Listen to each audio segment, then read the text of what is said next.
As you know, I love coming on here and doing live streams with you all, answering your questions. Let's get right to it. I want to share with you the number one double strategy mistake that is costing you matches.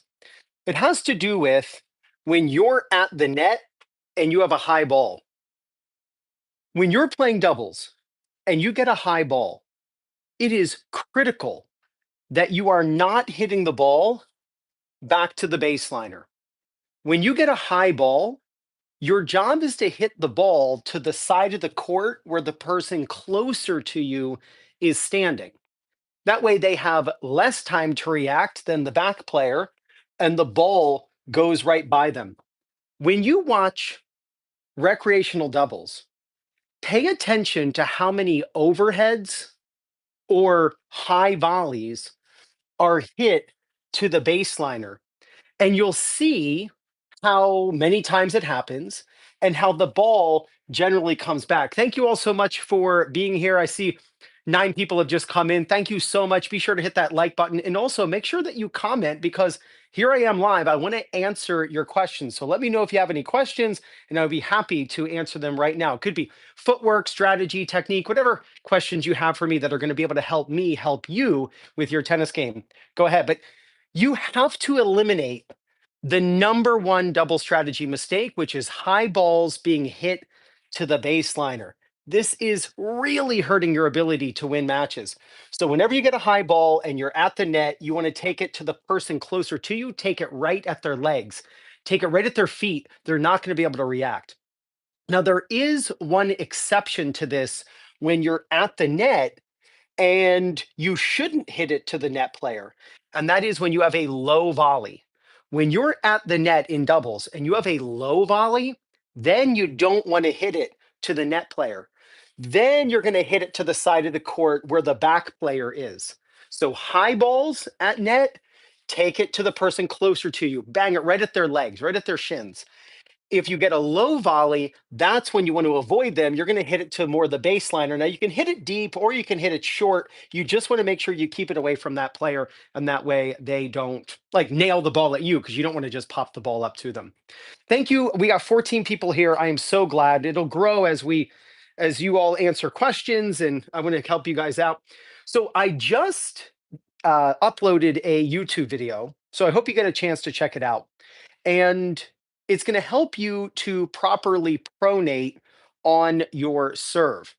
And the idea was if you have a watch or have a watch on the back of like your hitting hand. Now, for me, I wear my watch on my left hand, but as a right hander. But when you're done, the goal is to try to show your wrist watch or the back of your wrist, showing the face of the watch to your opponent.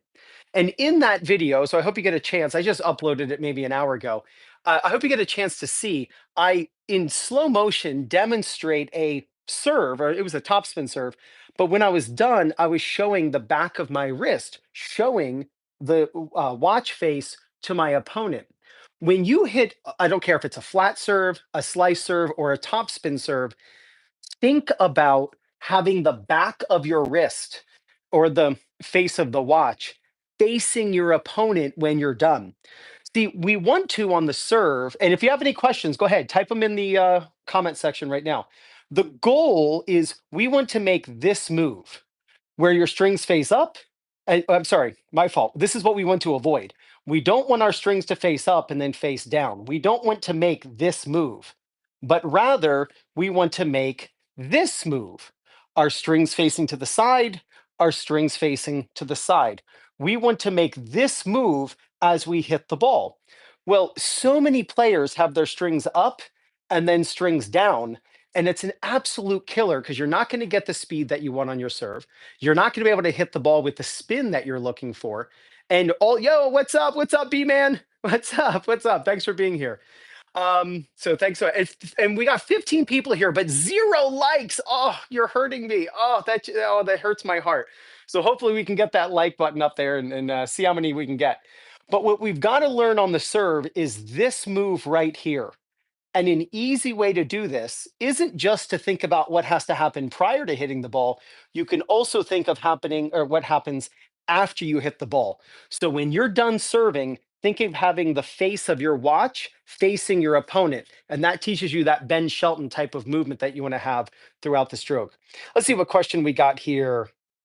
Can you explain the wrist position on a volley? Yeah. So let's talk about this, B man, because this is a really interesting topic.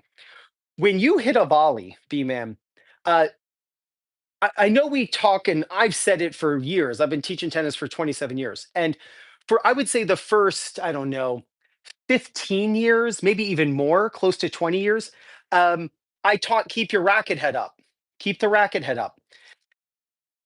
I've changed that completely. Even though it creates the same look, it's a much better way for the rec player to think about it. Instead of thinking of keeping your racket head up, what you want to think of is keep your hand down. And here's the reason why.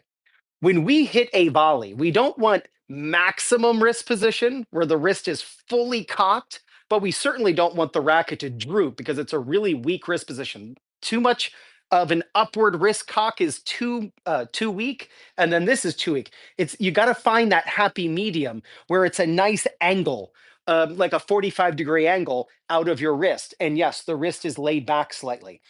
But what I've noticed is when players hit the ball like this, we would always say as coaches, rack it up, rack it up. But if you're hitting the ball like this, the cure isn't to have the racket up because you're hitting the ball.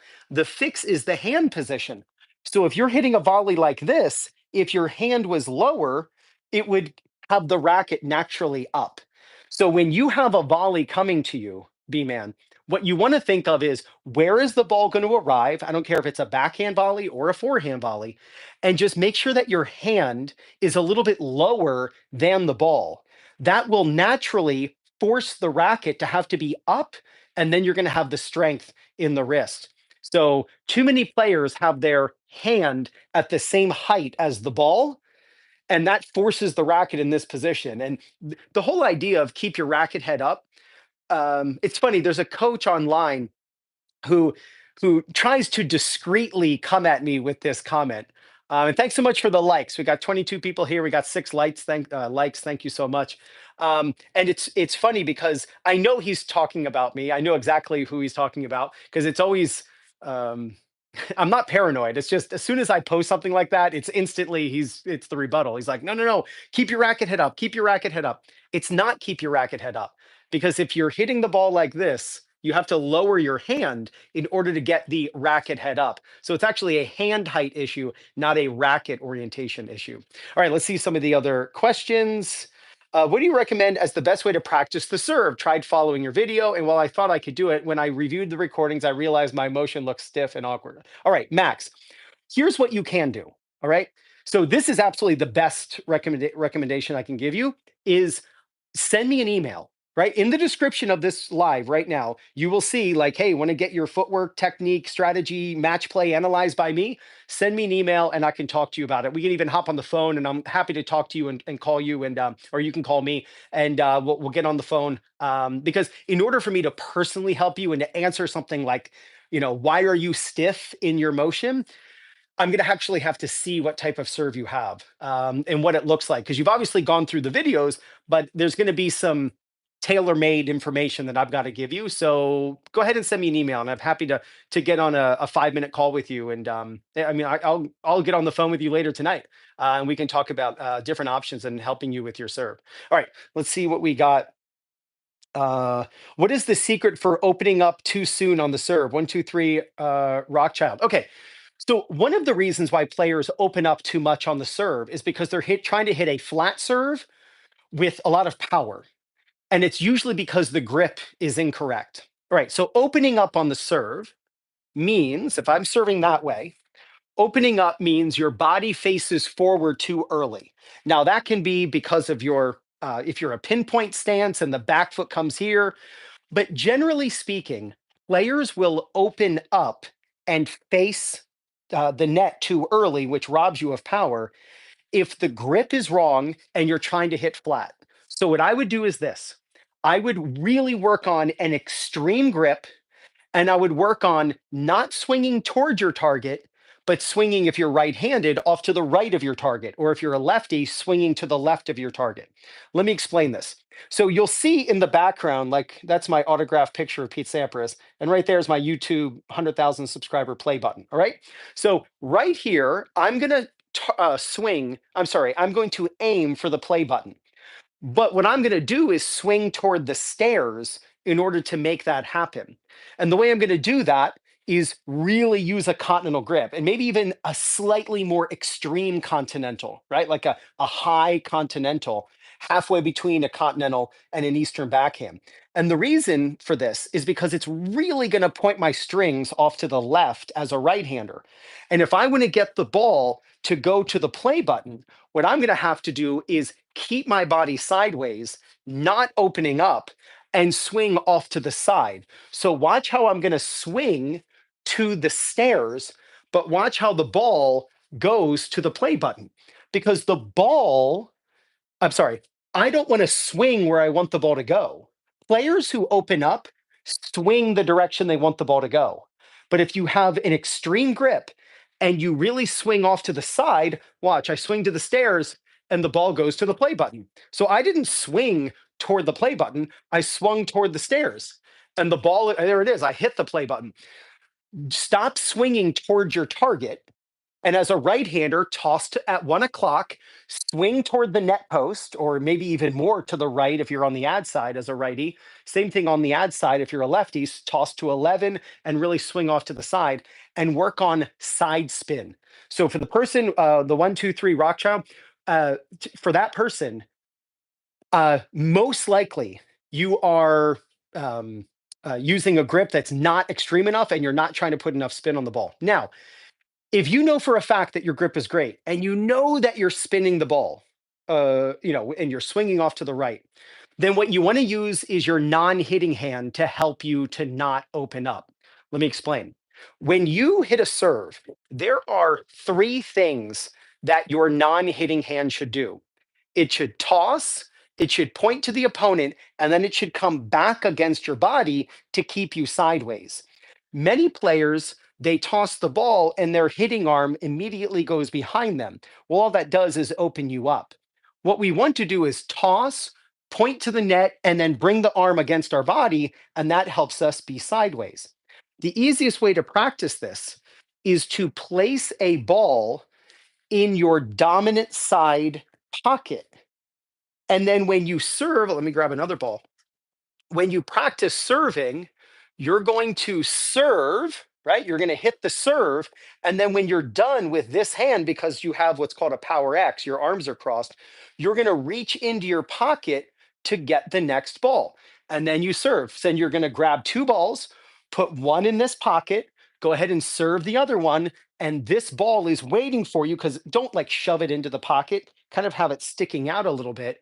And after you serve, have your arms crossed and get the next ball with that tossing hand.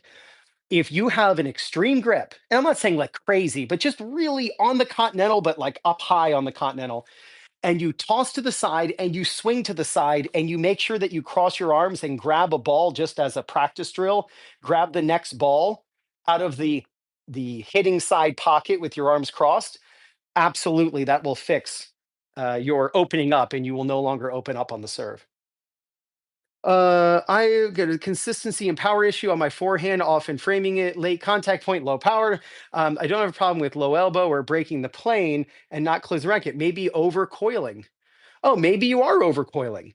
But you have to make sure of often framing, late contact, low power. One thing that you have to make sure of, Trem, is that you have an active non-hitting hand. You got it. You got it. 1, 2, 3. Happy to help you. Happy to help you. Hey, look, I do take tips, right? So if you want to do a super chat, trust me, $2 goes a long way. So any super chats you want to buy, they'll pop up on the screen. So thank you so much for any donations. So when you're hitting a forehand, it's critical that you have an active non-hitting hand as the racket drops. So I just did a stroke analysis for a guy yesterday we'll join the class next time. Awesome. Thanks, Robert. I just did a forehand analysis for a guy in Portugal yesterday, and he's a lefty.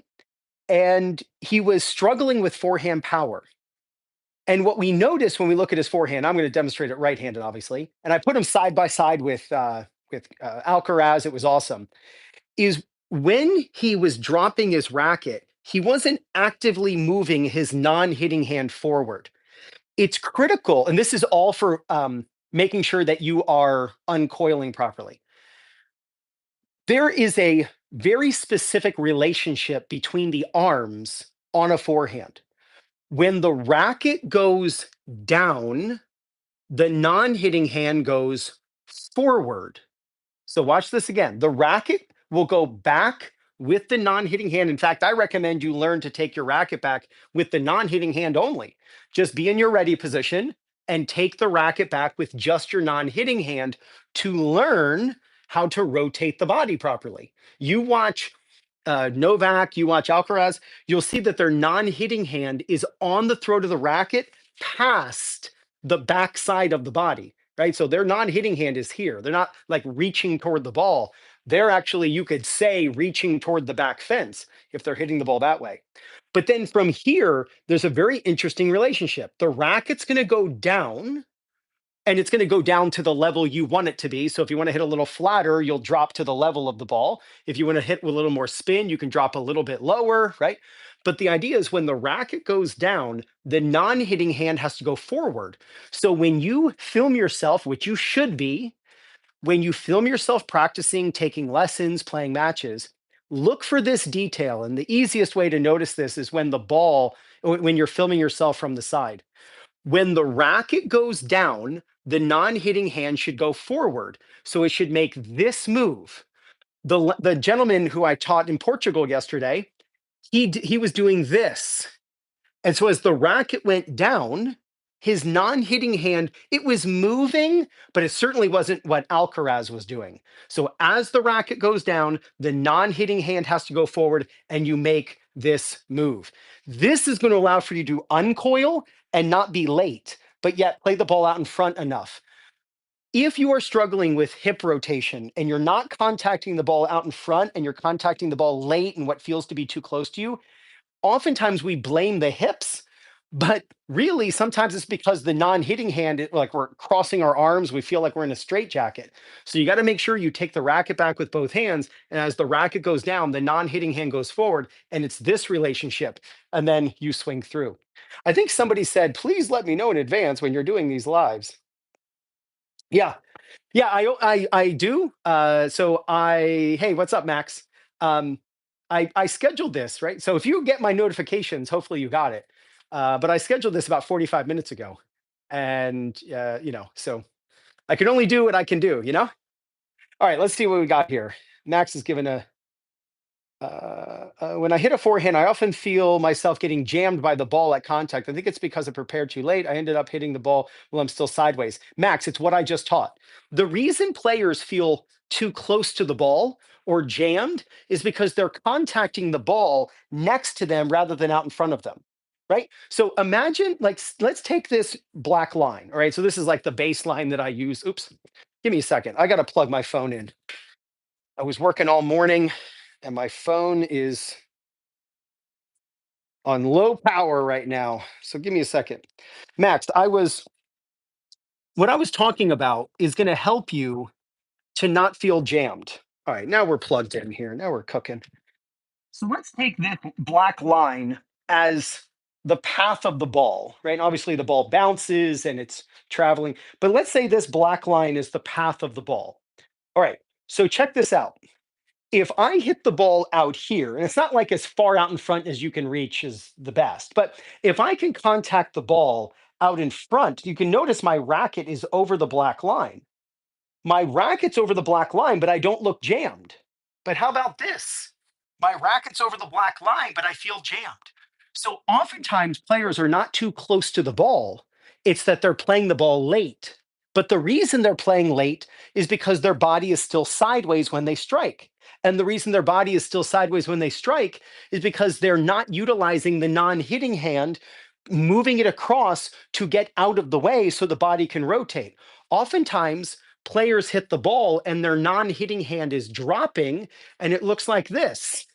and the player ends up hugging themselves. And because of that, they simply are not able to rotate their hips. It's a zero net force. The racket's going this way, the non hitting arm's going this way. Hips and shoulders have no idea who to listen to. So they kind of listen to both and the forces negate.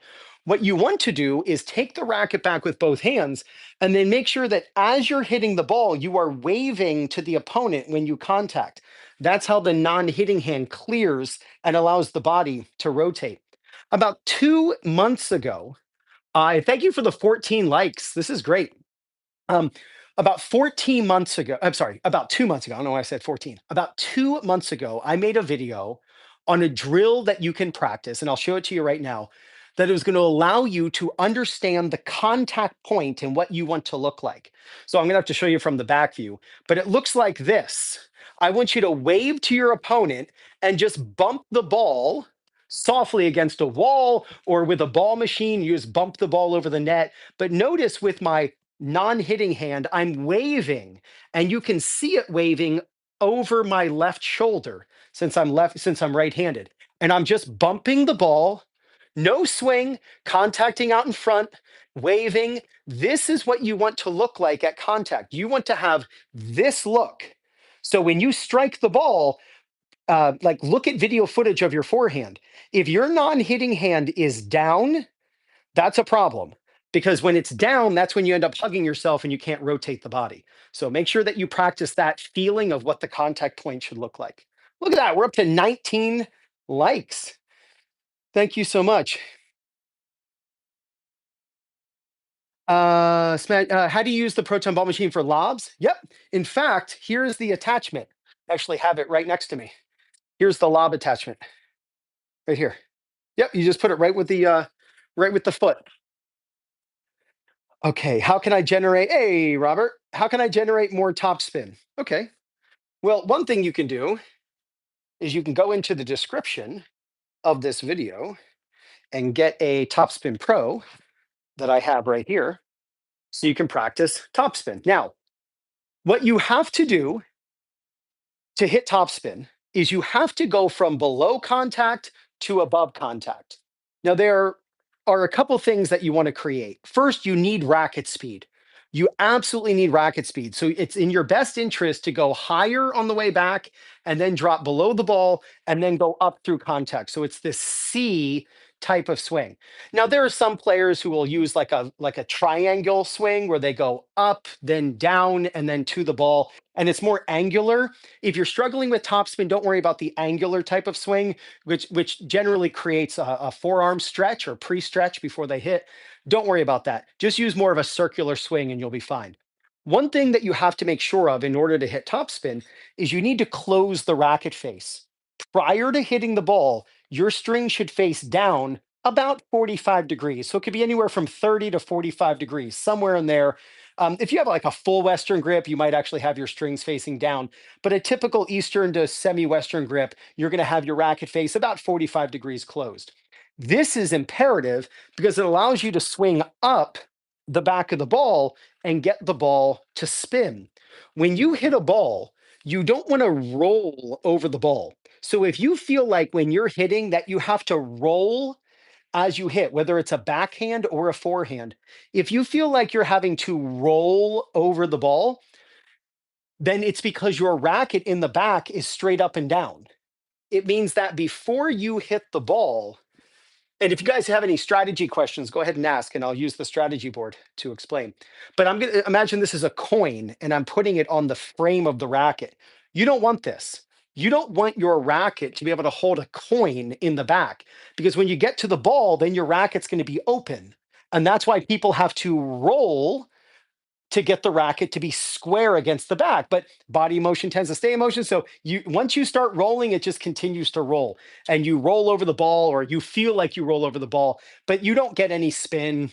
Rolling doesn't put any spin on the ball. Like the close the racket face, and then you can go from low to high. Now, one last thing you can do when you get the hang of getting racket speed, and then you get your racket to be closed, is you can learn to move your racket from below your hand to above your hand, from below to above, right? So I'm making this move.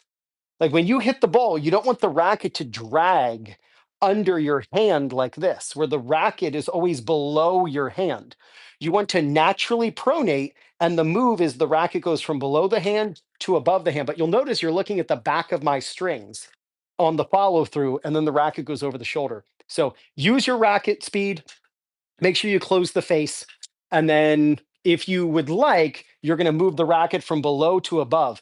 But while you do that, the face of the racket doesn't change. You don't want to do this when you hit a ball, because like, what are the chances you time that turn perfectly? We're trying to do this, right? So that no matter when you hit, the racket's at the same angle. That's the goal. All right, let's see here. Why is the guy from Tennis Tunes so handsome? What's up, Brett? Good to see you here. Guys, make sure you follow Tennis Tunes. I know that you put up a recent video. So modest. Oh my gosh, it's so funny. So funny. Tennis Tunes, you're the best, man. Brett, thank you so much for being here.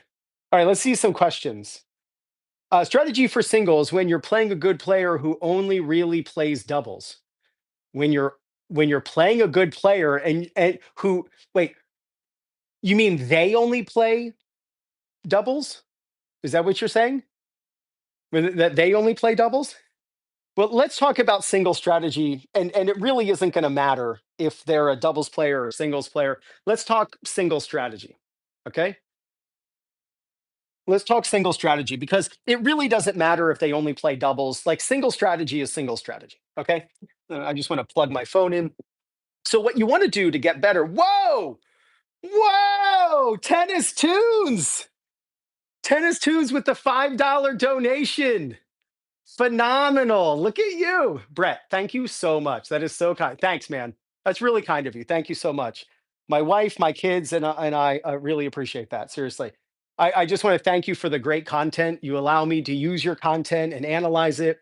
And so I know you put a lot of work in. So I hope that I've been able to help you grow your channel and that it was, that you appreciate it because I appreciate you so much. So that means the world to me. Thank you so much, buddy. All right, let's talk about single strategy.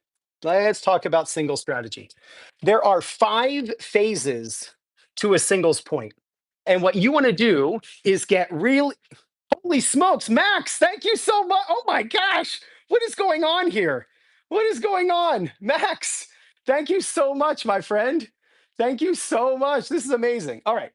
This is crazy. Things are getting crazy now. All right.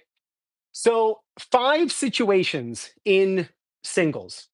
There's serving, returning, rallying, you're going to the net, your opponent's going to the net. That's it.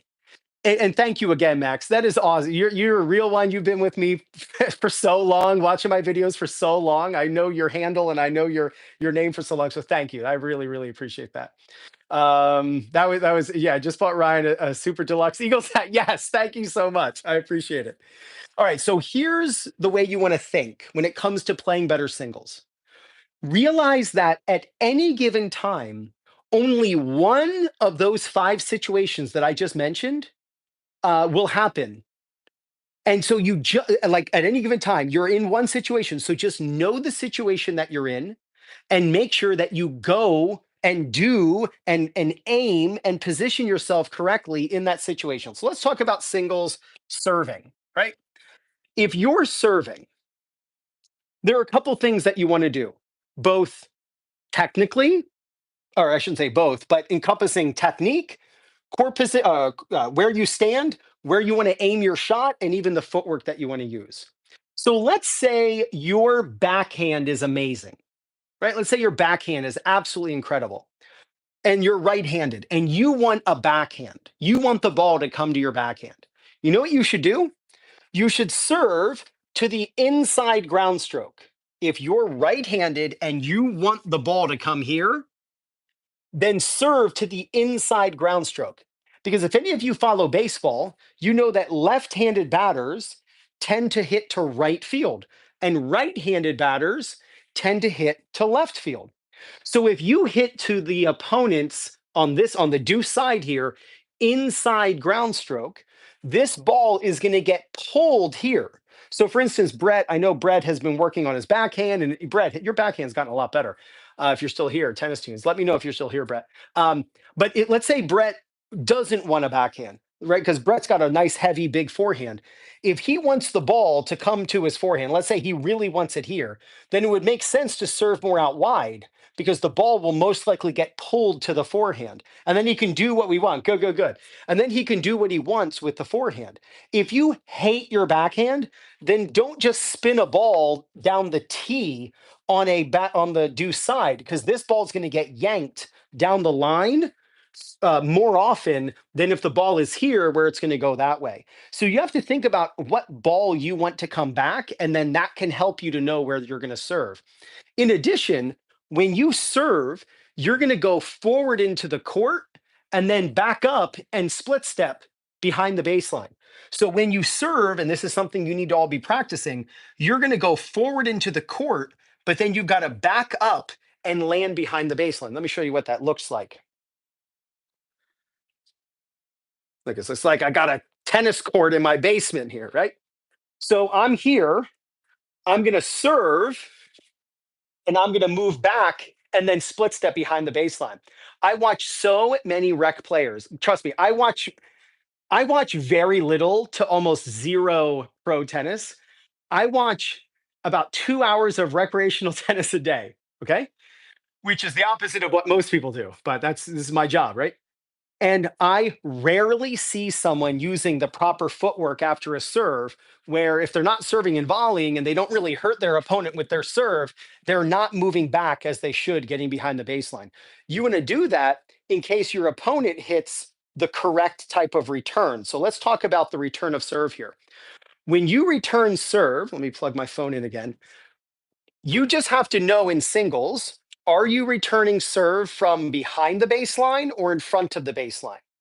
So if you're returning serve, this is you, and let's say your opponent's got a big serve, and you're going to stand far back. What you want to do is return deep down the middle.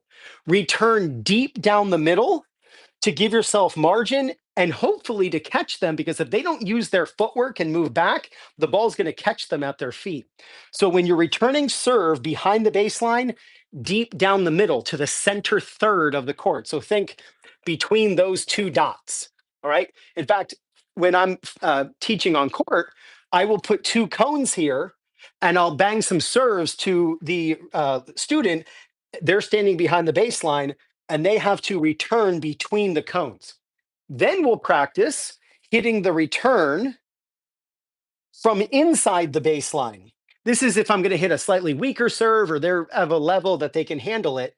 So then I'm going to serve to them. And now they need to keep the ball out of the center third and they need to hit to the outer thirds of the court because this is going to allow them to attack. Hey, what's up, Adrian? Thanks so much for being here.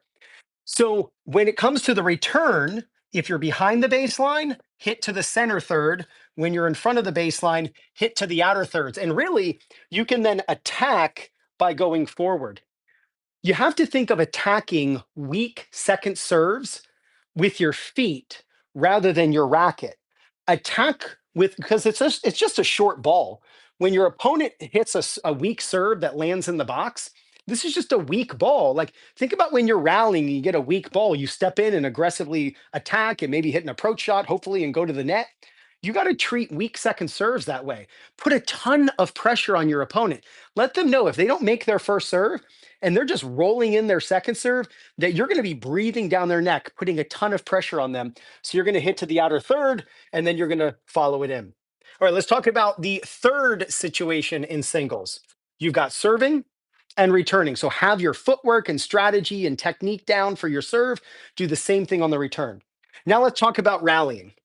First, you got to think of air targets. And really, no matter what situation you're in, you've got to have an air target. But during a rally, it's critical. Here's a simple question that you need to answer for yourselves.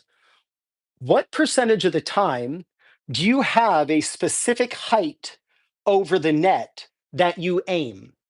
Right? What percentage of the time when you're rallying and you're about to hit a forehand, this is you, right? This is you. You've got a forehand. There you go, Richard. Well, Richard's an OG. He's been with me for a long time, so he knows. But a lot of times players say, "Oh, I never thought of that." So Richard, you're a real one because you've been with me. But a lot of times, and most times, and it's kind of job security to be honest with you, most players have no idea how high over the net they're trying to make the ball cross. You have to understand there's an equation, and the answer to that equation is where the ball lands. So the equation is the speed you hit plus the spin you put on the ball plus your air target equals where the ball lands. Now, a lot of times players have an idea of where they want the ball to land, and they usually know the speed they want to hit the ball. They usually think about the spin they're trying to put on the ball, but rarely do they think of the height over the net. And if you're gonna bake a cake, or you're gonna make something and you leave out a third of the ingredients, good luck. Like, it's not going to be edible, right? Same thing with this equation. If you've got the speed and the spin but you don't know the height, then the chances of being accurate and consistent go way down. So what you want to think of first is air target. So if you're close to the baseline hitting a ground stroke, aim more medium height. If you're moving back and you're far behind the baseline, maybe defensive, aim high over the net. And just like when you're inside the baseline, you're going to aim low over the net. What I typically see is when players are inside the baseline, they might hit a little softer to make sure the ball goes in. And when they get pushed back, they hit harder. I gave a live Zoom lesson to a guy in Finland 2 weeks ago. He was playing in a tournament and he filmed the match and sent me the footage, and we met live on Zoom, and I shared my screen and he got to see himself, and I'm diagramming where he should have hit the ball, where he should have stood, the strategies. It was awesome. And if you want me to do that for you, my email is in the description. Send me an email and we can hop on a phone call and I can tell you all about it.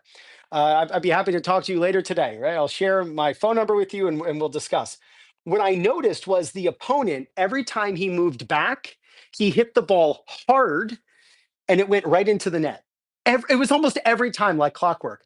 And my student, his name was Miko, he was, I said to him, hey, I don't want you, because he was playing him in 2 weeks from that lesson. So it should be pretty soon. He's going to play him again.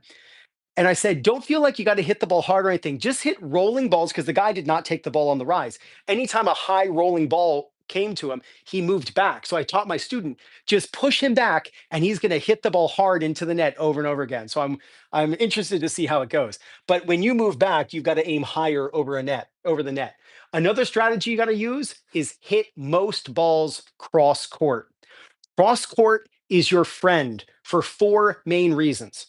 One, cross court is a longer distance, right? Down the line is 78 feet, diagonally 82 and a half feet. So it's 4.5 feet longer diagonally. Number two, the net is lower. That's a small difference, but it's a couple inches. So it makes a difference. The court is lower. It's also wider, right? It's easier to take a straight ball and make it crooked rather than taking a crooked ball and straightening it out, which is not easy. And then last, when you hit the ball cross court in singles, you move the opponent to the side of the court you're not on, which is good for you. Because if you've noticed, just watch the Aussie Open, you'll notice that the opponents are always on opposite sides of the court almost all the time when they're at the baseline. And that's because when your opponent is hitting the ball, you need to bisect where they can hit, right? You want to stand in the middle of their best shot to your left and to your right. And you do that by standing on the opposite side of the court. So my opponent's on the left side, I'm going to stand slightly on the right side. That puts me halfway between the down the line and the cross court shots. So now I'm halfway between those two shots. And well, I guess I could put the line right there. And that allows me to get the down the line ball and the cross court ball. If you stand here, you're going to be too close to the down the line, and the cross court ball that's going to pull you off the court, you're going to be so far away from that ball that you're out of position. That's the benefit of hitting cross court, because you get all four of those benefits, right? Of hitting the ball cross court versus down the line. All right, let's talk about when you're going to the net. Again, we're talking about the 5 phases of singles. We've gone through serving, returning, and rallying. Let's talk about when you're going to the net. So when you come to the net, first off, you've got to go to the net more. The net is the place to be. Roger Federer, his entire career, when he stayed behind the baseline, he only won 47% of those points. Let me say that again. For all of you aggressive baseliners, for all you pushers, for all you people who just love to stay back, realize that if you take in 25 years, wherever long Federer was on the tour, 22 years, whatever it was, if you just look at all the points where he himself stayed behind the baseline and did not venture forward, he only, I mean, that's going to be tens of thousands of points. Who knows, like how many points that is? I have no idea. He only won 47% of them. It's because the baseline is not the place to be. The net is the place to be. When you look at the pros, they win over 60% of the points at the net, and they win less than 50% when they're behind the baseline.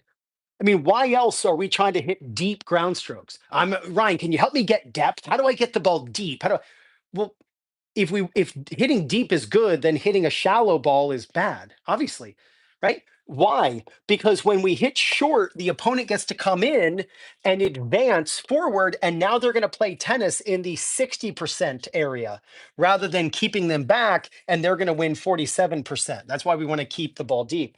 So that means when you do get a short ball, you've got to attack and you've got to go forward.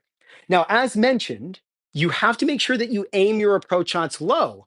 I've seen so many players, rec players, and good players, they'll be 4-0, 4-5, and they hit the ball out and they go, too much, too much. Do you see how hard these forehands are being hit right now at the Aussie Open? It's crazy. It's absolutely crazy. So guess what? You've got to hit the ball lower over the net. Don't think that you hit the ball too hard. You didn't hit the ball low enough, and that's why the ball went out. So when you step inside the court, aim low, follow it up, make sure that you split step. I would say the number one time, or I'll say the most important time to split step in tennis is on the approach shot. All the other times are critically important. But if I had to say there is one most important time to split step, it is when you are transitioning from the baseline to the net. It is when you are going forward because you have to be able to move laterally and change direction to get a pass. You've got to be able to handle a ball at your feet. If you're just barreling in, it's easy for a ball to go over your head. So hit your approach shot, take about 3 steps, which is all you're probably going to get, and then do a perfect split step. You need to practice that with your local coaches. In singles, when you get a low volley, you want to keep the ball in front of you. Stop hitting angles on low volleys. Because when you hit an angle, you're moving the opponent to the side of the court you are not on. And since we come up more in the center and now the ball's over here, we've moved the opponent here. It takes a little bit of time to get back over because at the net, we've got to be on the same side of the court as our opponent, and we don't get over in time and the ball easily goes by us. When you have a low volley or a half volley in singles, especially on the outside, you want to hit the ball down the line. Sure, the net is a few inches higher. Sure, the court is a little bit shorter, but at least you're bringing the opponent to you rather than sending the opponent away from you, leaving the down the line wide open. The low volley in singles is where you want to kick the can down the road. It's very difficult to volley up. I mean, if the ball is low, you have to volley up. It's very difficult to volley up and win the point. In our mind, we might say, oh, Ryan, I can hit that shot. I know you can hit the shot, but can you hit it 10 times out of 10? No. And if you could, you'd be in Australia right now and you wouldn't be watching this live stream. So when the ball is low, just hit it down the line and bring the opponent to you. Then it's a shorter distance to where you need to be to bisect the down the line and cross court ball. And then when you do get a high volley, then that's when you're looking for an angle, and that's when you can hit the ball off the court using the sideline. Let's talk about when your opponent comes to the net. Because if you can understand this and actually like go out and take lessons and start working in the box like Rafa. When you are taking lessons, a lot of times coaches, they just mail it in. I'm just being honest with you. They'll say like, well, what do you want to work on today?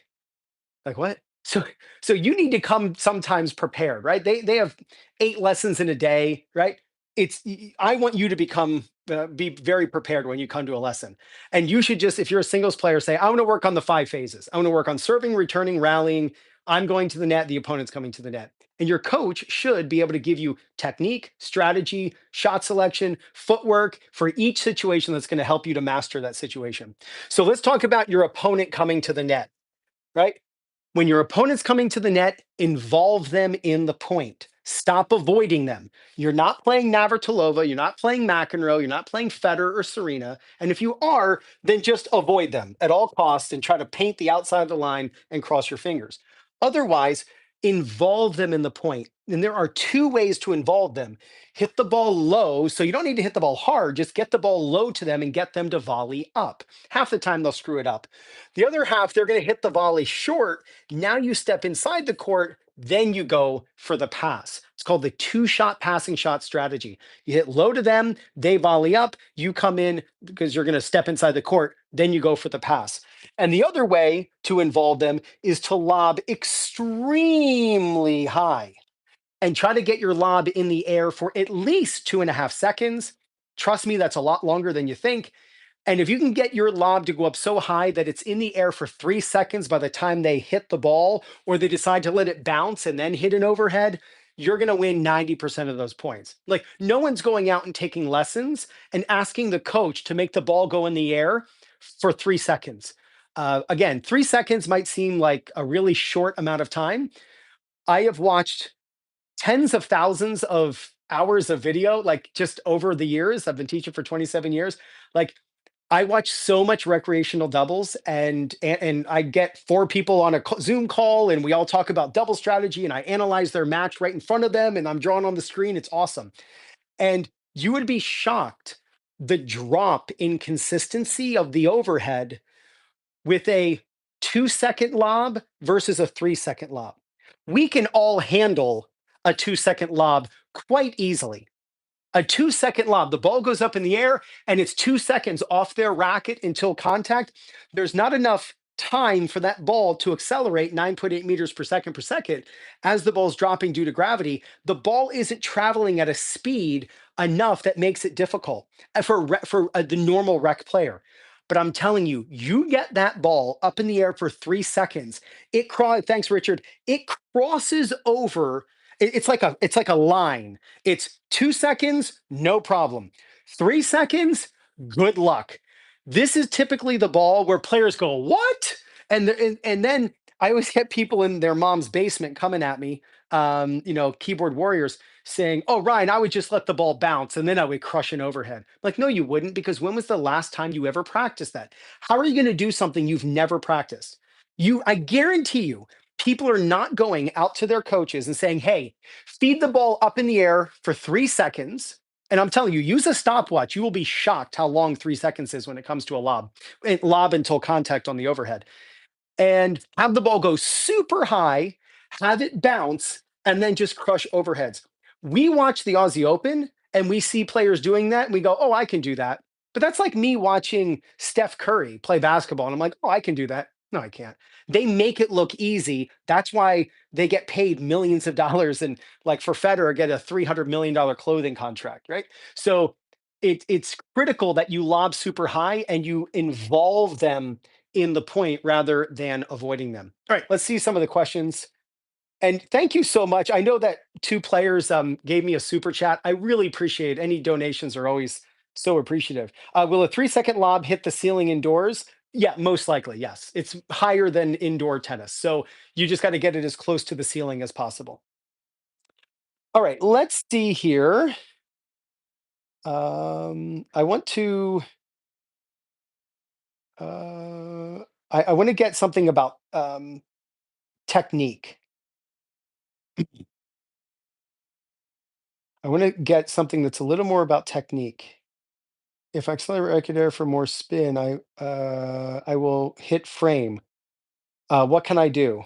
All right, excellent, Adrian. That's a great question. Let's talk about hitting the frame. And it's usually based on. So we got Adrian here. Thank you so much for helping us improve our tennis. You got it, buddy. Amazing. You got it. Too good. If I accelerate the racket head for more topspin, yeah, I hit the frame. What can I do? All right, and I see that there's another question there, so I'll check that out. Okay, Adrian, the main reason why players hit the frame is because the head is moving. So when you hit the ball, it is critical not just to watch the ball, but to keep your head super still. Now, you said something interesting, Adrian, in your question. You said, when I try to accelerate the racket, you said, I try to accelerate the racket, and when I try to swing faster, that's when I'm hitting the frame. Well, it isn't the act of swinging faster that's actually affecting where the racket is. Like, that's not why you would hit the frame. Okay. Making the racket travel faster doesn't change where the racket goes. So why are you hitting the frame? It's probably because you're rotating more and it's moving your head. Your head, Adrian, pound for pound, is the heaviest part of your body. So when you move your head, it affects your shoulders. Like, check this out. Look where my racket is. All right. I'm looking at the contact. Now, watch what my racket does when I just look at the camera. Like, you're not going to go like this when you pick your head up. When you pick your head up, you don't keep your shoulders at the same like typical angle. If you pick your head up, it's like this, and that changes where your racket is. Then you start hitting the frame, especially the bottom frame. So what you have to do is work on hitting forehands and backhands where you don't move your head at all. You got to feel like it's in a vice or feel like there's a glass of water sitting. Let's see if I can do this. This is definitely worth a super chat. If I can do this, I think there's going to be a couple $2 super chats or stickers or whatever they're called popping up on the screen. Let's see if I can do this. Let's see if I can do this. There's no way. There's no way. All right. No $2 super chats. Oh, let's see. Oh, I did it. I did it. But that's the idea. You got to feel like there's a glass of water on your head. Um, One technical piece of advice you can think of is put your chin on the front shoulder and chin on the back shoulder. Chin on the front shoulder, chin on the back shoulder. That forces your head to stay very still. And then the last one for being able to hit the sweet spot, I saw this with Ian at Essential Tennis a few years back. He had a student fly in to him in Milwaukee, and I thought it was brilliant. And it pulls off of an old Dennis Vandermeer drill on the serve, where you miss on purpose and you hit long on purpose and then hit the net on purpose, hit to the left on purpose, hit to the right. And by missing on purpose, you calibrate the racket. You actually learn where the box is. It makes you so much more consistent. So I want you to actually practice, Adrian, hitting the frame on purpose. Hit the top frame on purpose, hit the bottom frame on purpose, hit the tip of the racket on purpose, hit the throat on purpose. By purposely hitting the frame, you're learning the north, south, east, and west of calibration, and then you actually learn where the center of the racket is. So that's a drill that you can use while also keeping your head extremely still. You're going to frame the ball a lot less. Another one, don't jump. Like, don't jump when you hit the ball. Try to always keep a foot on the ground. Keep one foot on the ground, and that'll help you to keep your head more still. Appreciate your thoughts and guidance. You got it. I have to shoot the other side to get to the tee. Yep, Lart, that's exactly what you have to do. Because when you have the correct grip, you don't swing towards your target. Okay, everybody, the tennis is an edge sport. Tennis is an edge sport. So whether you're hitting a backhand underspin and you're leading slightly with this edge, right? Whether you're hitting a topspin forehand and you're leading with the top edge, if you're hitting a serve and you're going with this edge, uh, tennis is an edge sport. We go toward the ball with the edge of the racket, which means what? Our strings are facing in a different direction than where our racket's traveling. And oh, look at this. We got 42 people here. Oh, and only 34 likes. Oh, that means 8 people don't like this. Oh, that's killing me. So I hope you can make my day and give me a like. It helps share the everything in the algorithm. So thank you, everybody. If you are used to a forehand grip on your serve, then you're going to have to swing towards your target. So if I want the ball to go straight ahead, I got to swing straight ahead. But when you give a student for the first time, especially a continental grip, they go, "Oh, I want the ball to go that way." And then they do that and they're like, "Wait, why is the ball going left as a right-hander?" And they're like, "This grip stinks. This coach doesn't know what they're talking about." When what they need to do is turn the body a little bit more, toss a little bit more to the right if they're right-handed, 1 o'clock, and then swing to the right. And that's what I mentioned at the beginning. Stop swinging towards your target on the serve, even on a flat serve. On a flat serve, let's say you're right-handed, you'll swing a little bit to the right of your target. On a slice serve, you'll swing a little bit more to the right of your target. And on a topspin serve, you'll swing a lot to the right of your target. Don't swing towards your target on a serve. But that requires you to have the idea that tennis is an edge sport. So we get the continental grip and we lead with the edge. Let's see here. My backlog doesn't kick up while serving. I don't back leg. And when my front serve lands inside baseline, and when my front foot lands inside baseline. Um, yeah, yeah, yeah. So nice guy. If your back leg is not kicking, it's often because the toss is too much above you or even behind you. So for those of you with this issue, the foot tends to kick back when you lean forward and you stay sideways. If you open up and lean backward, the foot will kick forward. The foot should kick backward. This foot should kick backward. And that'll happen if you get the toss forward and you stay sideways. Your foot kicks the opposite direction you're leaning. Whichever direction, I mean, just like pick something up off one foot. Notice how I'm leaning this way, so this foot kicks that way, right? And if I'm leaning backward, this foot goes that way. Your foot always kicks the opposite direction you're leaning. So if your back leg is kicking forward, it's because the toss is too far behind you and you're opening up like this. And you've got to toss forward and stay sideways and then the back foot kicks. The back foot is a result of the body positioning and the toss. It's a byproduct. Good question. If you are loving this live stream, plus one like, thanks, Lart.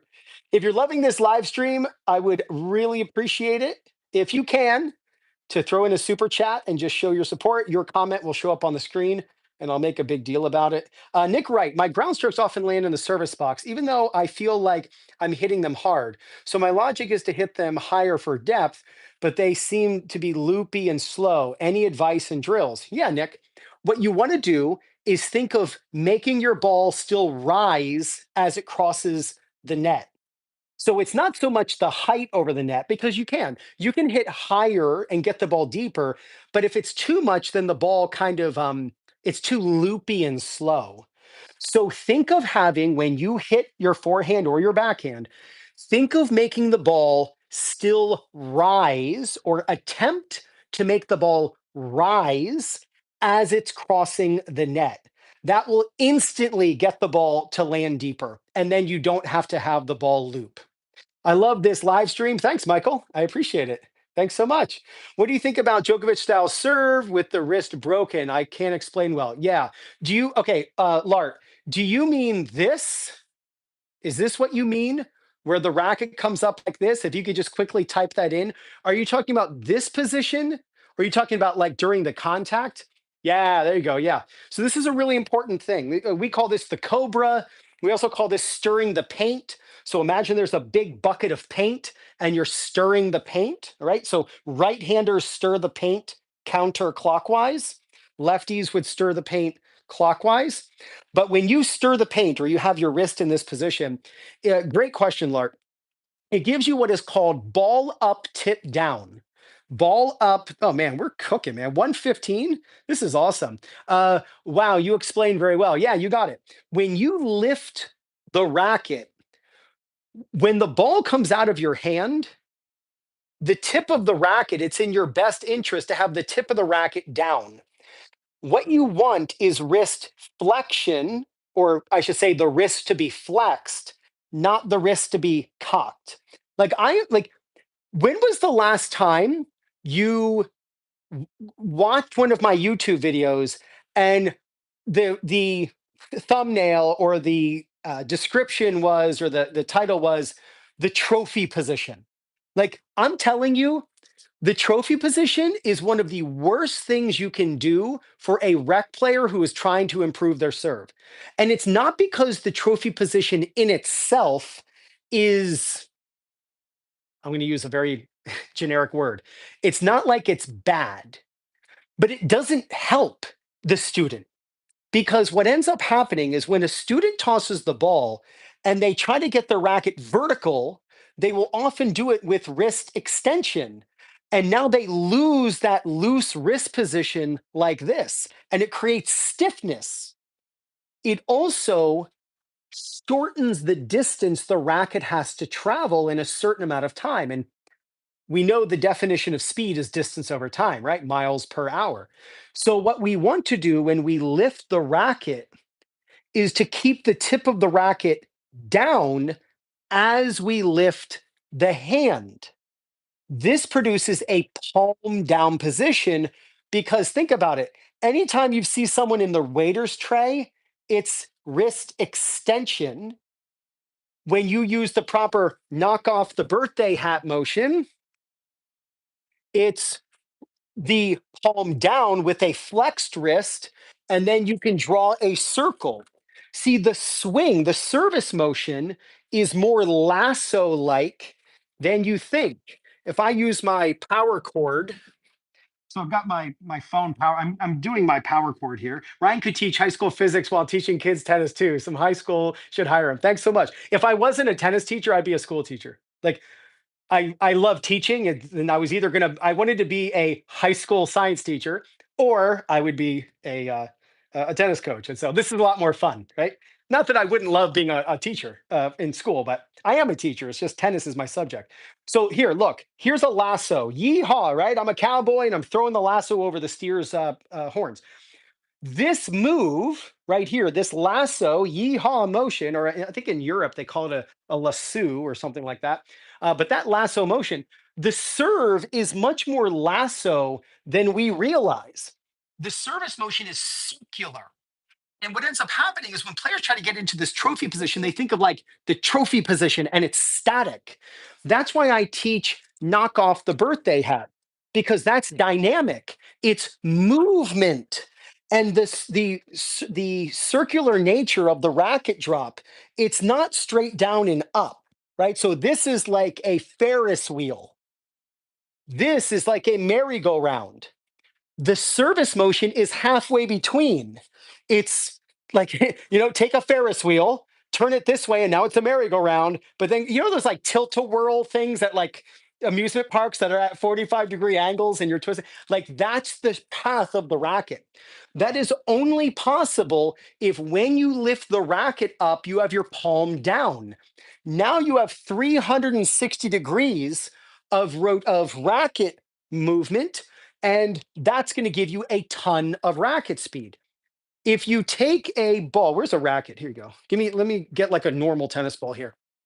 If I take a tennis ball and I put it in the throat of the racket, what I can do is draw. This is an extreme case, by the way, but it's just a drill that you can practice. You should do a drill like this, where your strings face down and you make this move.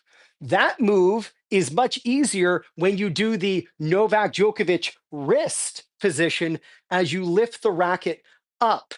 Then the palm is down. Now you can salute or knock off the birthday hat. And now your racket comes up in a supinated position. Supinated just means strings facing down.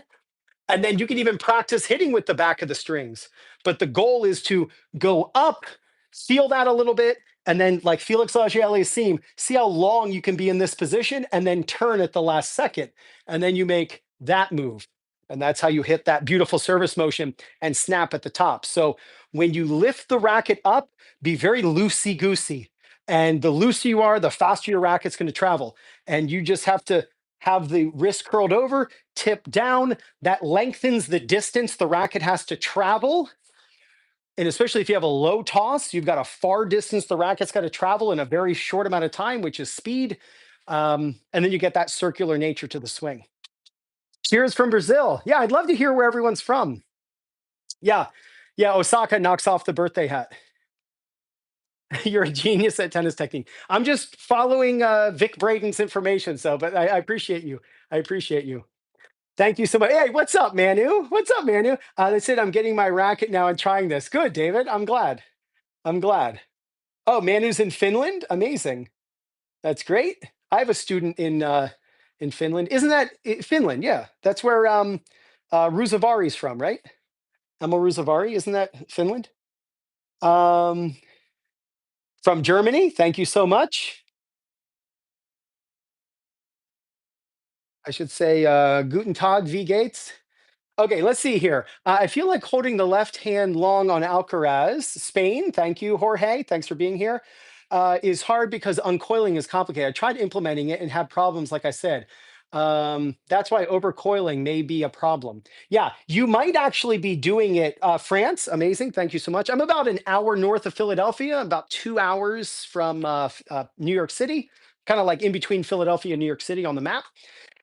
Yeah, it might again be, Trem, that we have to look at your forehand. So if you want me to analyze your forehand, I mean, it's one thing to just go on a live here and try to answer questions, but send me an email, Ryan at 2MinuteTennis.net. My email is in the description of this video or in the about of my channel. Send me an email. Happy to get on a call with you and we can talk about your forehand and maybe I can analyze it for you. So Netherlands, amazing.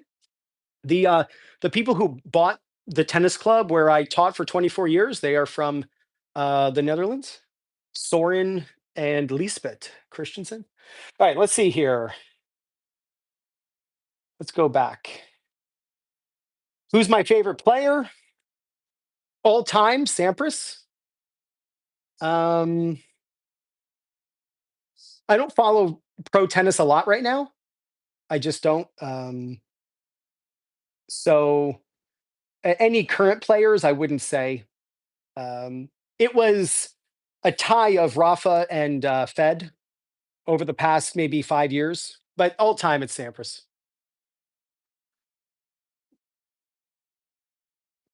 Why don't you recommend the Federer serve? I do. I think Federer serve is phenomenal. Like every part of it. I'm not sure why you would say I wouldn't. I would. The Federer serve is the serve for Federer is really the only shot I want people copying. Like his, especially as later in his career, his forehand technique got worse. He's just so athletic that it would work. But yeah, it's his. If you look at his forehand technique when he was first on the tour, when he won his first Grand Slam, it was incredible. Like it was so solid, but it just got so laggy and whippy and everything. So yeah. Can I come up with a unit turn while hitting a forehand? How much coil and rotate on the forehand? Yeah, so what you have to do is film yourself. Film yourself from the side. Go out on court, film yourself from the very side. And what you want to work on is taking the racket back with the left hand. Now, some players let go a little bit earlier, like Hachanov will let go a little bit earlier. Alcaraz will hold on a little bit longer. Maybe find that place where you feel best. Like Tram might be holding on for what feels to be too long for him, but Alcaraz, it feels correct. So maybe you want to let go a little bit earlier, but you at least want to get your front arm parallel to the net.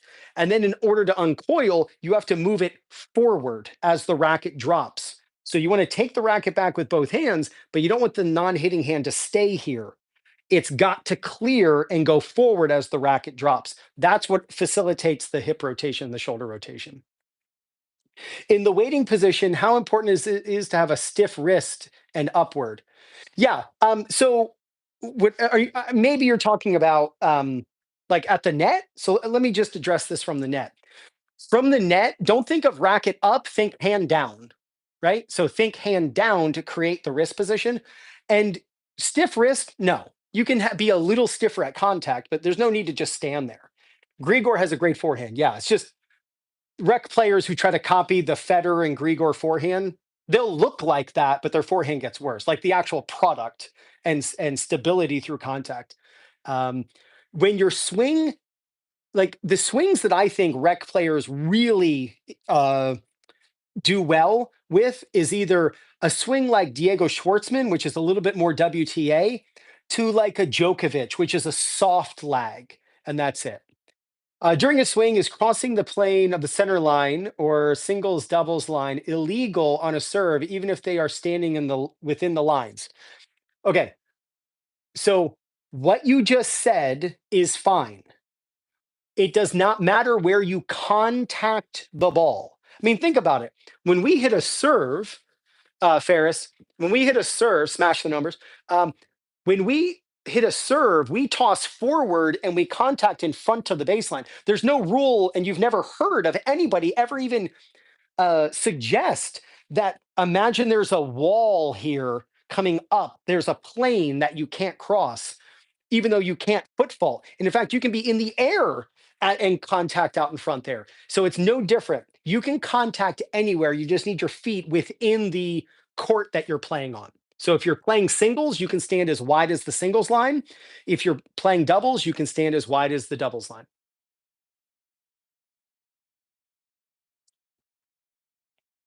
How is the wrist on the Federer forehand?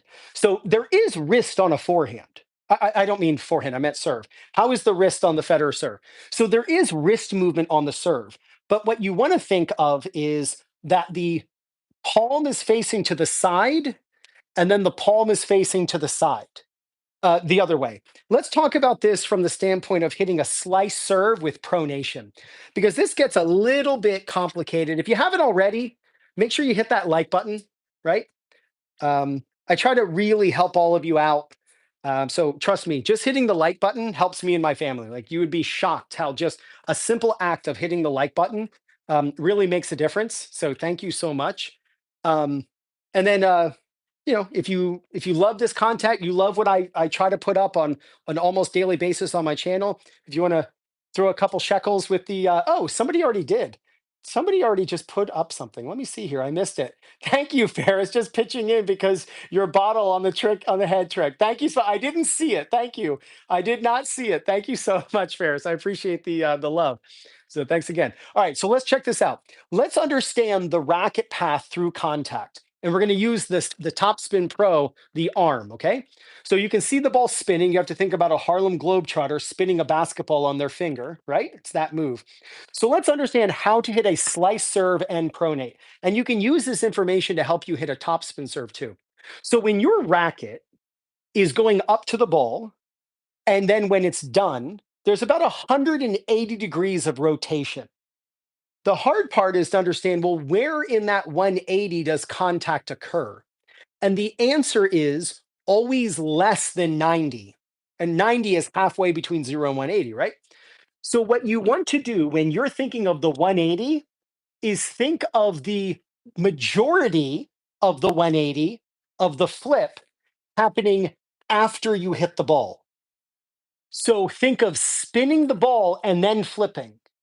Spin the ball and then flip. That is the swing thought that you have to have in order to do it correctly. Now, let's be specific. If you're going to hit a slice serve, for instance, your racket is going to rotate about 70 degrees at contact. So it'll be on edge. So just think of on edge to on edge, which is what you see the pros do, right? No waiter's tray, be on edge and lead with the edge. But you don't stay on edge or you would hit the frame. Like we don't want to hit the frame of the racket. So we have to start pronating. Well, how much do we pronate? We rotate until the racket opens up about 70 degrees, which means the lead edge is still in front, but not by a lot. The back edge is catching up, but you're still leading with the front edge. And then if we're going to rotate 180 and we've gone 70 before contact, that means after contact, there's 110 because 110 and 70 is 180. That's why you have to have the swing thought of spin, then flip, spin, then flip. So what I've noticed is players who struggle with pronation on a slice serve greatly improve when they think don't flip the racket at all until after contact, even though that's not really what happens. That's what you have to attempt in order to do it correctly. The reason it's about 70 is because, remember a few probably hours ago by now, I suggested that you don't swing towards your target. In fact, on a slice serve, you'll swing about 20 degrees to the right of your target. If you're a lefty, you'll swing about 20 degrees to the left of your target. That 20 degrees accounts for the difference of 70 to 90. So what you're doing is you're swinging to the right, you rotate 70 degrees, and now your strings face your target. And then the racket continues rotating. The reason players struggle to pronate on slice serves is because they think that more than 90 degrees of turn happens by the time they contact the ball. So they think of putting the opposite spin on the ball. The It's a small majority, but it is the majority. The majority of the pronation, or just this internal shoulder rotation, like just that move, that long axis rotation, the majority of that move happens after contact. So spin the ball and then flip the racket. That's the way you have to think of it. But when you're actually hitting, you're going to do it. You're going to start to rotate the racket just before you hit the ball, and that's how you pronate while hitting a slice serve.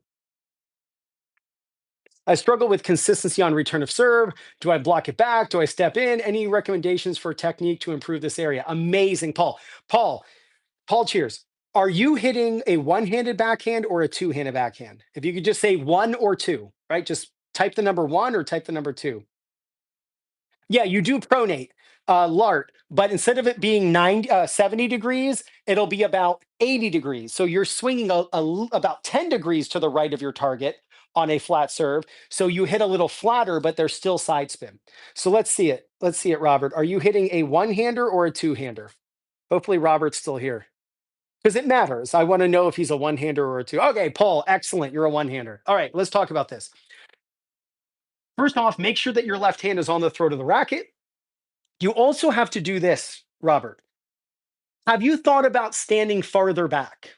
Just answer that question for me. What I have noticed is that players, when they're struggling with the return, if they change their court positioning, they'll only think stand closer and take it earlier and take it off the rise and be aggressive. And they never think of standing much farther back. So, Robert, I'll ask you first. Have you thought about standing maybe 3 steps farther back than you normally do to give? Oh, you have. Great. Awesome. So you have to make sure that for all of you watching that you think of that. Paul, are you I'm sorry, was I saying Robert? I meant to say Paul. I'm sorry. I meant to say Paul. So Paul, are you playing singles or doubles?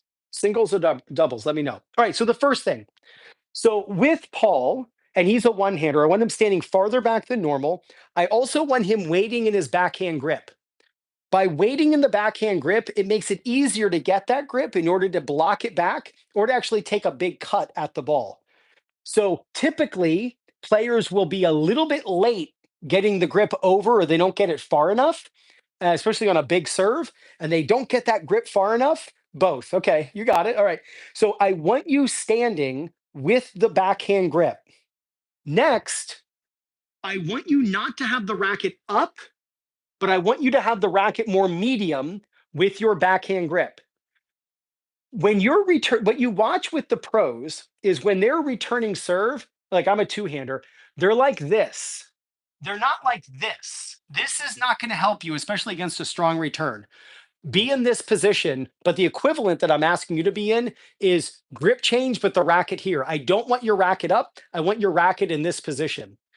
The next thing, Robert, if you're going to hit I keep saying Robert, I mean to say Paul. I got to get that out of my head. Why do I call him Robert? It's Paul. So Paul, cheers. All right. So the racket's in this position. You've got to make sure that you're going forward.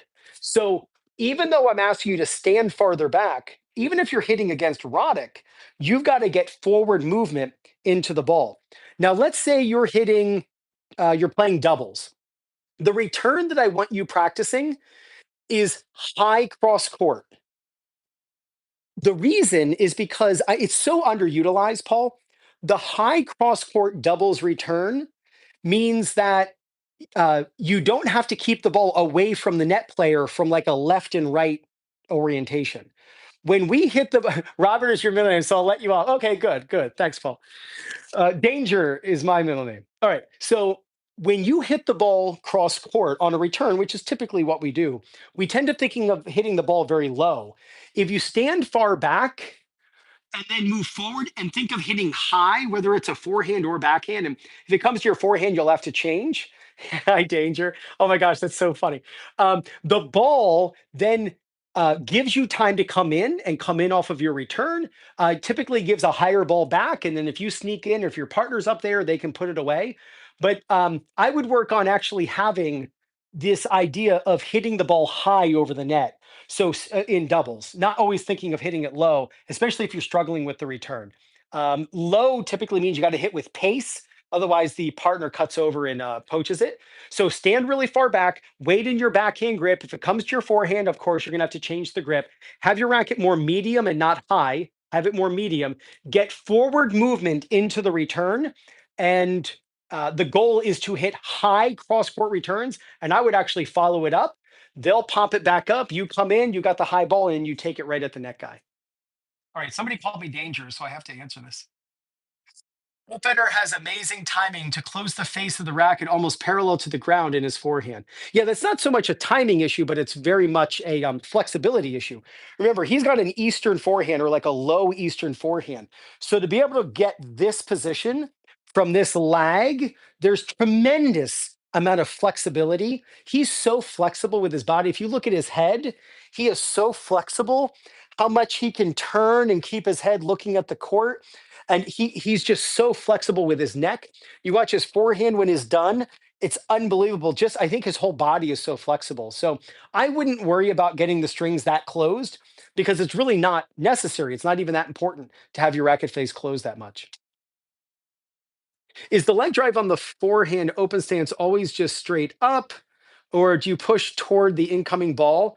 Cliff notes. No, it's not always straight up. Sometimes it's backward. This idea of like there's an ooh la la coach who has amazing hair, unlike myself, who always telling you that you got to wait, get your weight going forward, which couldn't be more false. Because you watch the pros, they are often hitting off their back foot.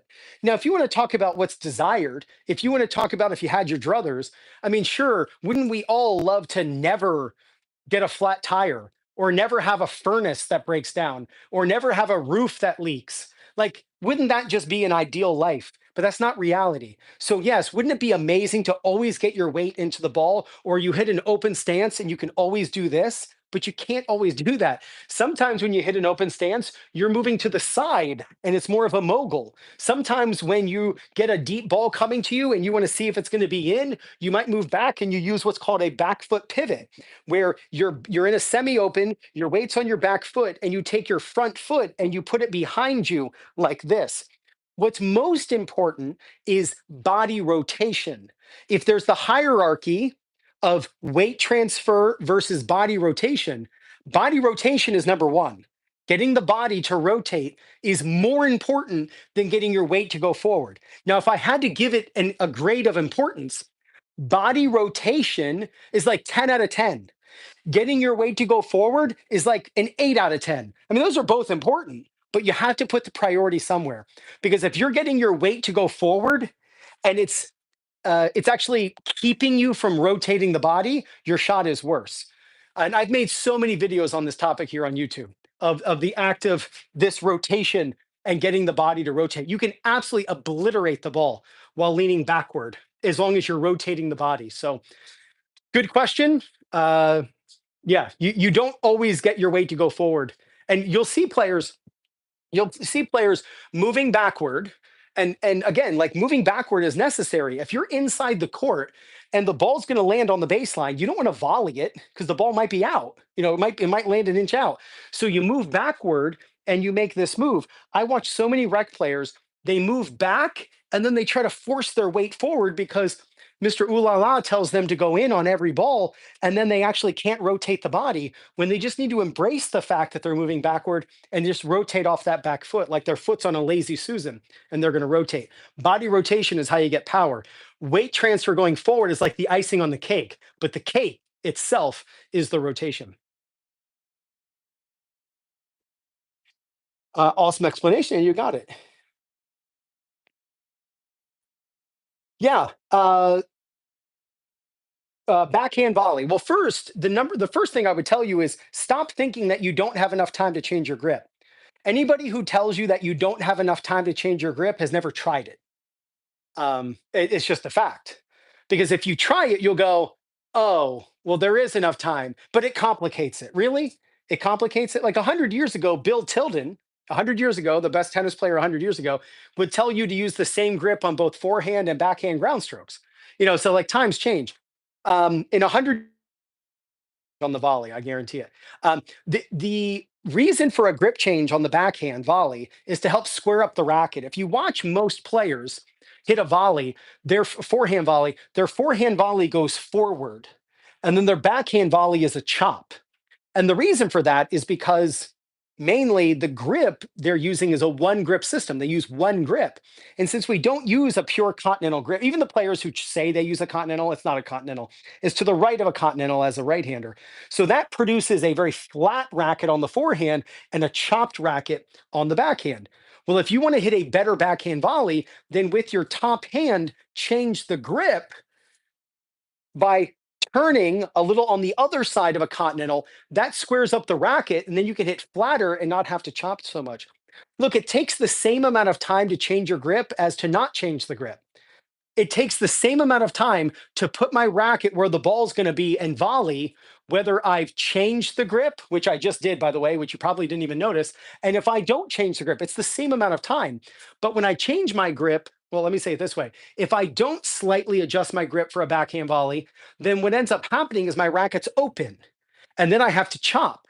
But if I change the grip as I set the racket, now my racket's more straight up and down, and then I get a wall. And yes, you can deal with low volleys and high volleys. But the first thing I would do to help you with your volleys is to get rid of the one grip system. I think it is the number one reason why rec players cannot volley. It's because they're told a lie. And the coaches don't mean to. Like when I got certified by the USPTA, I lied because I knew not to teach a one grip system. I have never used a one grip system or taught a one grip system ever in my 27 years of coaching and my 41 years of playing. I'm no pro tennis player. I was benchmarked a 5.0 by the USTA, and benchmark means you cannot appeal it because they're like, you're a 5.0, don't even appeal. So that's what benchmark means. And I always change my grip. Always. There's plenty of time to change your grip. If you don't have time to change your grip, then you didn't have the time to put the racket in the way of the ball, right? It takes about 0.16 seconds to change your grip. And there's more than that than the time it takes for you to set the racket and hit the ball, right? You're not playing Alcaraz. In doubles, 90% of the volleys we hit are off a ground stroke. And in singles, more than 95% of the volleys we hit are off a ground stroke. So there's plenty of time to change your grip. Don't worry about when a ball's getting smashed at you. You're not going to win that point anyway. You're just trying to like do your best. For like, who cares about the grip change in that situation? And if you truly don't have enough time to change your grip, then don't. But more than 95% of the time you do have time to change your grip. So that's what I would tell you. When it comes to the wrist position, all you have to think of is put your hand below the ball. So let me just show a ball here. Let's say I appreciate you all like sticking with me here. This is so much fun. I love going live and just answering your questions. So thank you. Thank you for trusting me to help you with your game. Let's say here's the ball, right? The ball's coming right here. Well, where are you going to position your hand? You're going to position your hand here.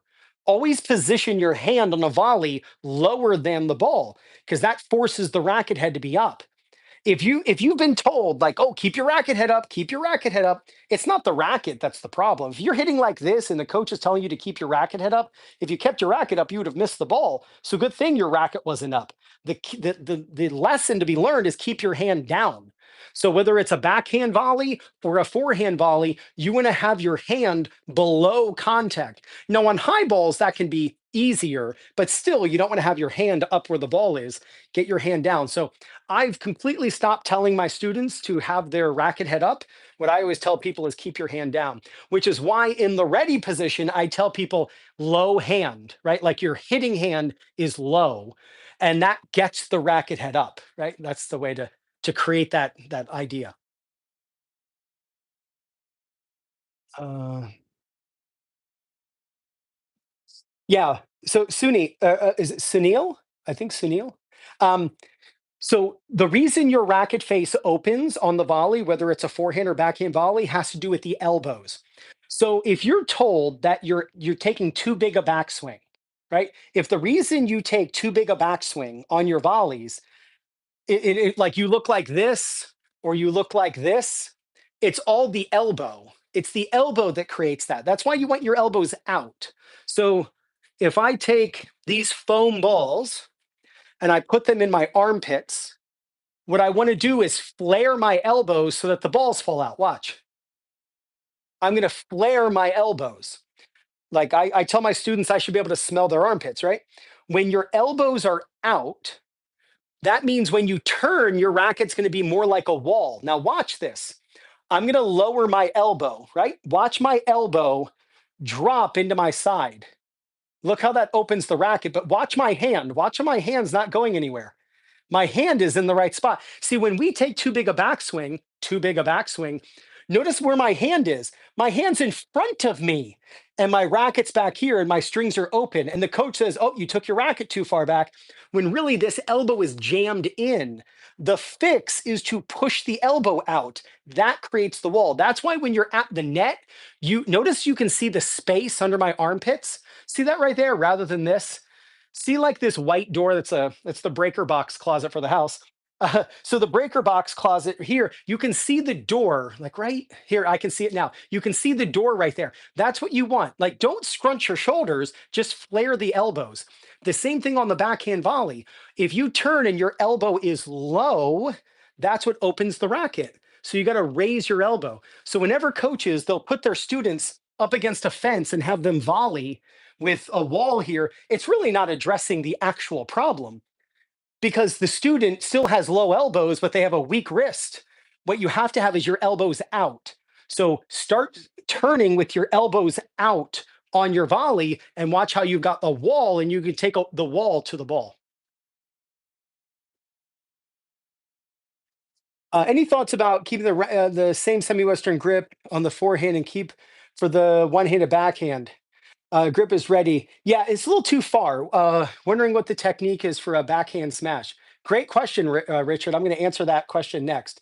And in fact, Richard, I'm going to make that the last question because I do have to run here in a moment. By the way, if you're not following me on Instagram, make sure that every day I go live on Instagram. I'm in my car answering questions, but it's at 3:30 New York City time. I go live for about 20 minutes answering your questions while I'm picking up my kids from school. So make sure you follow me over on Instagram and that you join me every day wherever you are. But it's New York City time, 3:30 in the afternoon, which is in about an hour and 45 minutes from now.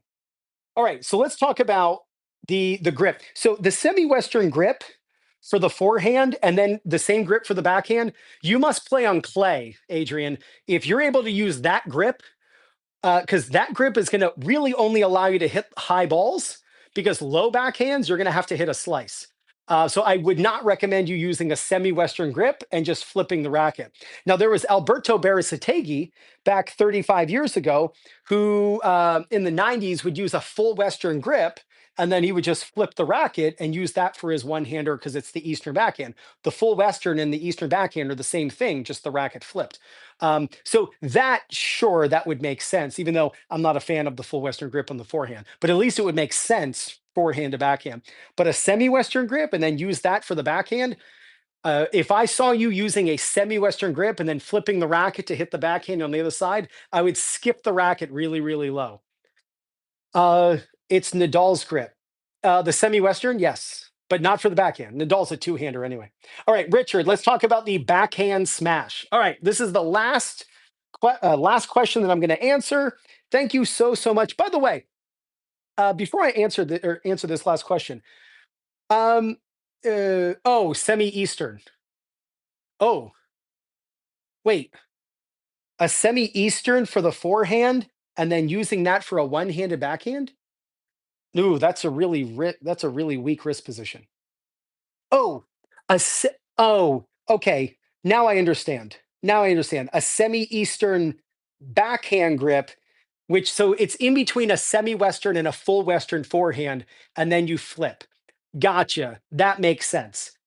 Yes, that works. Yes, that works. My fault. I misunderstood what you were saying. It's not a semi-Western on the forehand. It is a semi-Eastern, which is an extreme semi-Western on the forehand. So yes, you can do that. That does make sense.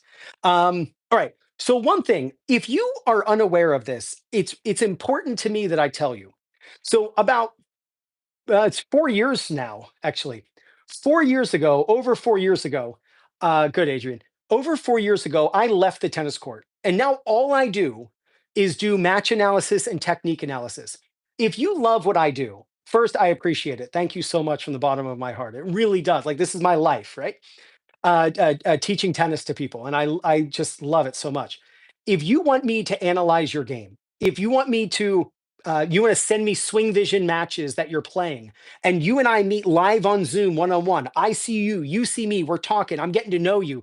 On the screen, I bring up your match, and I'm teaching you court positioning, shot selection, footwork, technique, the strategy. Or you just want me to help you with your serve or your backhand, and I put you side by side with the pros, and the whole thing's recorded. I send you the recording afterward, including the AI notes that Zoom does automatically. It's awesome.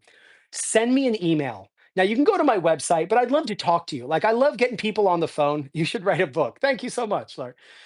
Send me an email. It's in the description, but I'll just say it right now. It's really simple. You know I'm 2 Minute Tennis, right? It's Ryan at 2MinuteTennis.net.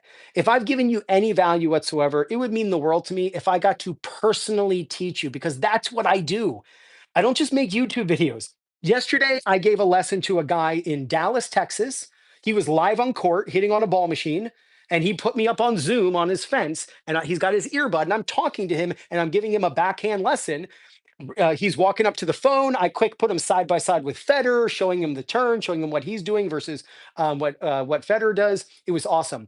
I also did a Zoom live Zoom lesson with a guy in Dubai. He was in his apartment. He sent me videos of him serving, hitting backhands, and playing a match. And in 90 minutes, we sat down together. I'm again sharing my screen, and you know what that means on Zoom. He can see what I see, and I'm drawing, and he can see himself and where he should have hit the ball. Like a couple times, he was allowing the ball to drop too much, and I wanted him to play the ball more at the peak on approach shots. And he said, Ryan, without video analysis like this, I would have never known that I was making that mistake. No wonder I'm always spinning my approach shots and not driving, because he was allowing the ball to fall. And I also did a forehand analysis for a guy in Portugal. He reached out to me. This wasn't live on Zoom, but he just sent me videos of his forehand, back view and side view. And I did a side by side comparison, comparing his forehand to Alcaraz, Djokovic, Tommy Haas, believe it or not, because there was a great video of Tommy Haas. Hey, hey, look who it is, Joel. I'm talking about you. And I just sent you the analysis. So hopefully you got it. In fact, Joel, I think I sent it to you twice. I accidentally did that, and I've got it. I'm doing your serve. Yeah, serve. I did the backhand, forehand. Now I'm doing the serve. So, guys, just yesterday, I taught a guy in Dallas, Texas, in Dubai, and thanks for the compliments on my forehand, dude. Your forehand's amazing, Joel. It is. So, Joel's one of my students. His forehand, like your whole, all of your technique is insane. Hopefully, I've had a little bit to do with that. But dude, your technique is unreal, man. Unreal. So hopefully you got a chance to see the forehand. But the goal here is this. Ultimately, I want to help you with your game, right? So please send me an email, Ryan at 2minutetennis.net. I would love to get on the phone with you and talk to you personally about your game. All right, Richard, let's talk about the backhand smash. And then I got to go because I got to go pick up my daughter at school. So the backhand smash is the opposite of the forehand smash. Think about what we've talked about over the last hour and a half. We've talked a lot about the pronation that occurs. Well, pronation on an overhead for a forehand overhead, we need supination on the backhand overhead. So pronation is the act of moving your palm down if your arm's like this. So this is pronation, the act of moving. This is supination, right? When you hit a backhand overhead, you have to move the racket the opposite it moves the way on a regular serve, a regular overhead. So what I want you to do, and you can choke up on your racket to make it easy, is just do this, right? Just this act. Go on edge to on edge, and then on edge to on edge, and just do it over and over again. This is a forehand overhead. This is a backhand overhead. So if I want to hit the ball this way, which is a forehand overhead, I'm on edge. My arm is in a supinated position, and I pronate. Well, if I want to hit the ball toward the strategy board, which if I'm playing this way, I come to the net, the opponent lobs over my backhand, and I turn, I need a continental grip. And now the ball's going up over my backhand side. I turn my back, that's my opponent, and I make, oh, I just hit the ceiling. I make this move. That's why I like to use my son's racket from years ago. He's 10 years old, so he doesn't use this racket anymore. But oh, I just hit the ceiling again. That move right there, that's how you're going to hit a backhand overhead. So watch this. I'm going to hit a backhand overhead toward the strategy board. See that? That's, and in fact, I'll stop in my follow through. Now watch, my racket's on edge. So now I can hit a forehand overhead. Now I can hit a backhand overhead. It's the same movement, just opposite. So all I want you to do is just do this over and over again, on edge to on edge to on edge to on edge. And what you're learning is a forehand overhead and then a backhand overhead. So the ball goes up over your backhand side. Make sure you get a continental grip. Set the racket really high, but in the follow through of an overhead position. Turn your back to your opponent and then you snap it backward and you actually finish on edge like you're going to hit a serve. So it's just the opposite movement of an overhead, and that's a backhand overhead. And it has to be, right? Because your body is turned 90 degrees. On an overhead, normal overhead, we're facing this way.